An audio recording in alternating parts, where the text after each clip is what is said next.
ಬೆಂಗಳೂರಿನಲ್ಲಿ ವಿಸ್ತರಣೆಗೆ ಆಮ್ ಆದ್ಮಿ ಪಕ್ಷ ವಿರೋಧ.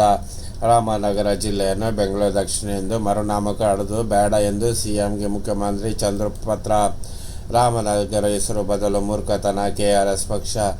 ಉಪಮುಖ್ಯಮಂತ್ರಿ ಡಿಕೆ ಶಿವಕುಮಾರ್ ಅವರು ರಾಮನಗರ ಜಿಲ್ಲೆಯನ್ನು ಹೆಸರು ಬೆಂಗಳೂರು ದಕ್ಷಿಣ ಎಂಬುದಾಗಿ ಮರುನಾಮಕರಣ ಮಾಡಲು ಮುಂದಾಗಿದ್ದು ಅಸಭ್ಯ. ಅದು ಸ್ವಹಿತಾಸಕ್ತಿಗಾಗಿ ಮಾಡುತ್ತಿರುವ ಮೂರ್ಖತನದ ಕ್ರಮ ಎಂದು ಕರ್ನಾಟಕ ರಾಷ್ಟ್ರೀಯ ಸಮಿತಿ ಪಕ್ಷದ ರಾಜ್ಯ ಸಂಘಟನಾ ಕಾರ್ಯದರ್ಶಿ ಎಲ್ ಜೀವನ್ ಟೀಕಿಸಿದ್ದಾರೆ.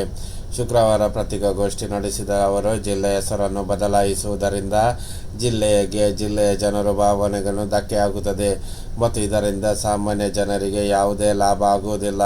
ಇದು ಕೇವಲ ರಿಯಲ್ ಎಸ್ಟೇಟ್ ಉದ್ದೇಶದಿಂದ ಮಾಡುತ್ತಿರುವ ಕ್ರಮವಾಗಿದೆ. ಇದರಿಂದ ಜಿಲ್ಲೆಯ ರೈತರು ತಮ್ಮ ಜಮೀನಿಗೆ ಹೆಚ್ಚಿನ ಬೆಲೆ ಬರುತ್ತದೆ ಎಂದುಕೊಂಡಿದ್ದಾರೆ. ಅದು ಸುಳ್ಳು ಎಂದರು. ಬದಲಾವಣೆ ಹೆಸರಲ್ಲಿ ಶಿವಕುಮಾರ್ ಅವರನ್ನು ತಮ್ಮ ವ್ಯವಹಾರ ಮತ್ತು ಉದ್ಯಮ ಬೆಳೆಸಿಕೊಳ್ಳಲು ಮಾಡುತ್ತಿದ್ದಾರೆ. ಸಾಮಾನ್ಯ ರೈತರು ತಮ್ಮ ಜಮೀನನ್ನು ಮಾರಿಕೊಂಡು ಕೂಲಿಗಳಾಗಿ ಬದುಕಲಿ ಎಂದು ದುರುದ್ದೇಶ ಇದರಲ್ಲಿ ಇದೆ ಎಂದು ಅವರು ದೂರಿದ್ದಾರೆ. ಬೆಂಗಳೂರನ್ನು ಮತ್ತಿಷ್ಟು ವಿಸ್ತರಿಸಲು ಅವಕಾಶ ನೀಡಬೇಡಿ. ರಾಮನಗರ ಜಿಲ್ಲೆಯನ್ನು ಬೆಂಗಳೂರು ದಕ್ಷಿಣ ಎಂದು ಮರುನಾಮಕರಣ ಮಾಡಲು ಹೊರಟಿರುವ ನಿರ್ಧಾರ ಆಕ್ಷೇಪಣೀಯ ಎಂದು ಆಮ್ ಆದ್ಮಿ ಪಕ್ಷ ರಾಜ್ಯಾಧ್ಯಕ್ಷ ಮುಖ್ಯಮಂತ್ರಿ ಚಂದ್ರು ಹೇಳಿದ್ದಾರೆ. ಅವರು ಶುಕ್ರವಾರ ಮುಖ್ಯಮಂತ್ರಿ ಸಿದ್ದರಾಮಯ್ಯ ಅವರಿಗೆ ಪತ್ರ ಬರೆದಿದ್ದಾರೆ. ಸಮಾಜ ನಿರ್ಮಾಣದ ಸದುದ್ದೇಶ ಹೊರತಾಗಿ ಹೇಳುತ್ತಿರುವ ಮುಖ್ಯಮಂತ್ರಿ ಸಿದ್ದರಾಮಯ್ಯ ಅವರು ಬೆಂಗಳೂರು ಕೇಂದ್ರೀಕರಿಸಿದ ಅಮೃತದಂತಹ ಅಸಮಾನ ಅಭಿವೃದ್ಧಿಗೆ ಅವಕಾಶ ಮಾಡಿಕೊಡಬಾರದು. ರಾಜ್ಯ ಜನರು ತೆರಿಗೆ ಹಣವನ್ನು ಕೇವಲ ಬೆಂಗಳೂರು ವಿಸ್ತರಿಸಲು ವಿನಿಯೋಗಿಸುತ್ತಿದೆ.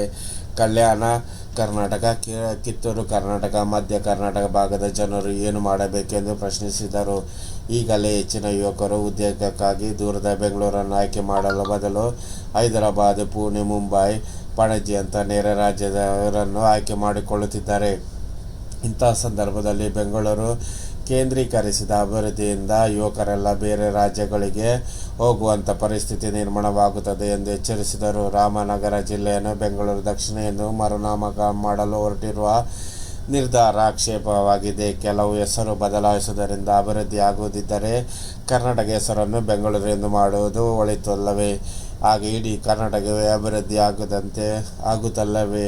ಮುಖ್ಯಮಂತ್ರಿ ಡಿಕೆ ಶಿವಕುಮಾರ್ ಅವರೇ ಇಡೀ ಕರ್ನಾಟಕ ಉಪಮುಖ್ಯಮಂತ್ರಿಯಾಗಿದ್ದಾರೋ ಅಥವಾ ಕೇವಲ ರಾಮನಗರ, ಚನ್ನಪಟ್ಟಣ, ಮಾಗಡಿ, ಕನಕಪುರ, ಹಾರೋನಹಳ್ಳಿಗೆ ಸೀಮಿತವಾಗಿದ್ದಾರೆಗೊಂಡ ಉಪಮುಖ್ಯಮಂತ್ರಿಯಾಗಿದ್ದಾರೆ ಎಂಬ ಅನುಮಾನ ಮೂಡಿಬರುತ್ತದೆ ಎಂದಿದ್ದಾರೆ. ಡಿಕೆ ಶಿವಕುಮಾರ್ ನೇತೃತ್ವದ ನಿಯೋಗವು ಮುಖ್ಯಮಂತ್ರಿಗಳ ಭೇಟಿ ಮಾಡಿ ಪ್ರಸ್ತಾವನೆ ಸಲ್ಲಿಸಿರುವುದು ಕೇವಲ ಜಿಲ್ಲೆಯ ಹೆಸರು ಬದಲಾವಣೆ ಅಲ್ಲ, ಕರಾಳ ರಿಯಲ್ ಎಸ್ಟೇಟ್ ದಂಧೆಗೆ ಪರವಾನಗಿ ಪಡೆಯುವ ಪ್ರಸ್ತಾವವಾಗಿದೆ. ರಾಮನಗರವನ್ನು ಬಿಬಿಎಂಪಿ ವ್ಯಾಪ್ತಿಗೆ ಸೇರಿಸಿ ಜಿಲ್ಲೆಯ ಹೆಸರನ್ನು ಬೆಂಗಳೂರು ದಕ್ಷಿಣ ಎಂದು ಬದಲಾಯಿಸಿದರೆ ಕೆಲವು ಭೂ ಮಾಲೀಕರಿಗೆ ಅನುಕೂಲವಾಗುತ್ತೆ ಹೊರತು ಸಾಮಾನ್ಯ ಜನರಿಗೆ ಯಾವುದೇ ಉಪಯೋಗವಿಲ್ಲ. ರಾಮನಗರ, ಚನ್ನಪಟ್ಟಣವನ್ನು ಬೆಂಗಳೂರಿಗೆ ಸೇರುವ ಪ್ರಸ್ತಾವವನ್ನು ತಿರಸ್ಕರಿಸಬೇಕಾಗಿ ಎಂದರು. ಮಳೆ, ಮರ ಬಿದ್ದು ಪೊಲೀಸ್ ಜೀಪ್ ಜಖಮು, ಟ್ರಾಫಿಕ್ ಜಾಮ್. ರಾಜಧಾನಿ ಬೆಂಗಳೂರು ಶುಕ್ರವಾರ ಸಂಜೆ ಧಾರಾಕಾರದ ಮಳೆ ಸುರಿದ ಪರಿಣಾಮ ರಸ್ತೆಯಲ್ಲಿ ಭಾರೀ ಪ್ರಮಾಣದ ನೀರು ನಿಂತು ವಾಹನ ಸಂಚಾರಕ್ಕೆ ಅಡ್ಡಿ ಉಂಟಾಯಿತು. ಶುಕ್ರವಾರ ಬೆಳಗ್ಗೆಯಿಂದ ಸಂಜೆ 4ರವರೆಗೆ ಬಿಸಿಲು ಮತ್ತು ಮೋಡ ಕವಿದ ವಾತಾವರಣ ಇತ್ತು. ಆದರೆ ಸಂಜೆ 4 ಗಂಟೆಯಿಂದ ನಗರದ ಹೃದಯ ಭಾಗದಲ್ಲಿ ವಿಧಾನಸೌಧ, ಮೆಜೆಸ್ಟಿಕ್ ಸೇರಿದ ಸುತ್ತಮುತ್ತಲಿನ ಪ್ರದೇಶದಲ್ಲಿ ಸಣ್ಣ ಪ್ರಮಾಣದ ಮಳೆ ಆರಂಭಗೊಂಡಿತು. ಬಳಿಕ ನಗರಾದ್ಯಂತ ಮಳೆ ವ್ಯಾಪ್ತಗೊಂಡಿತು.